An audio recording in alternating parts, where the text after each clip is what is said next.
Это довольно популярное блюдо. Многие его делают в духовке. Но я и ленюсь включать духовку. Делаю на сковороде. Делюсь и с вами. И уже как по традиции добавляю немножечко топленого. С ним блюдо все-таки получается вкуснее. Или сливочное можно добавить, тоже хорошо. Мне понадобится луковица, довольно-таки большая. Нарезаю на мелкий кубик. Выкладываю в разогретое масло.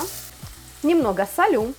Добавляю щепотку сахара, чтобы лучок получился очень вкусным. Займусь морковью. Я ее просто порежу на вот такие вот кружочки. На пятаки порубаю. Да, мне вот захотелось сегодня вот так вот. Когда лук подрумянился, стал вот таким вот красивым и ароматным, добавляю к нему морковь. Снова перемешиваю и оставляю на 1-2 минуты. Пусть прогревается. И тем временем нарежу филе. У меня куриное, примерно граммов 300. Буду нарезать на небольшие порционные кусочки. Так будет казаться, что его много. Ножичек бы подточить нужно было бы. Точило надо купить. Я поняла.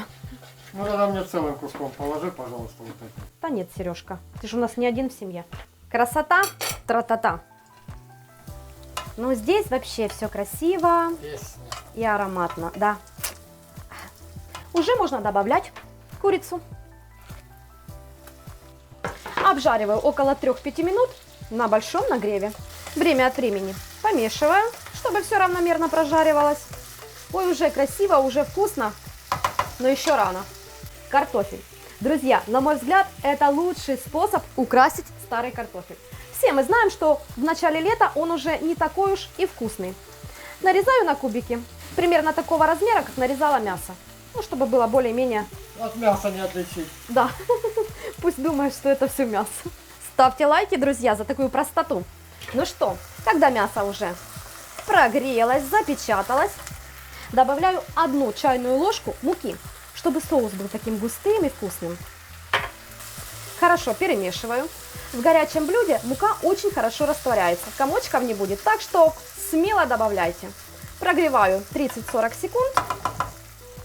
И могу добавлять нарезанный картофель. Снова все перемешиваю. Ой, как думаете, вкусно будет? Секретный ингредиент еще ждет нас. Убираю лопатку. И на этом этапе, друзья, вливаю 400 мл молока.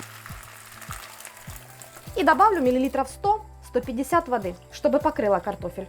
Вот примерно вот так. Сразу же добавляю пол чайной ложечки мускатного ореха. Мне нравится в этом блюде. И немного кориандра.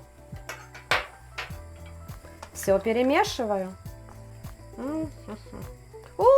Ребят, что ж молчите? Конечно же, подсолю. По вкусу. По вкусу, да. Вот теперь перемешиваю. Довожу до кипения. Делаю минимальный нагрев. На моей газовой плите это примерно вот так.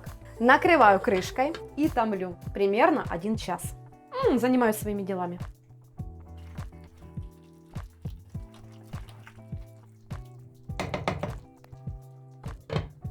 Так вкусно пахнет. Примерно через час. Посмотрите, какая красота. Добавлю 2 лавровых листочка. Черный молотый перчик по вкусу. Запах такого топленого молочка на кухне. Вкусно-вкусно, ребят. Даже не сомневайтесь. Вкусно.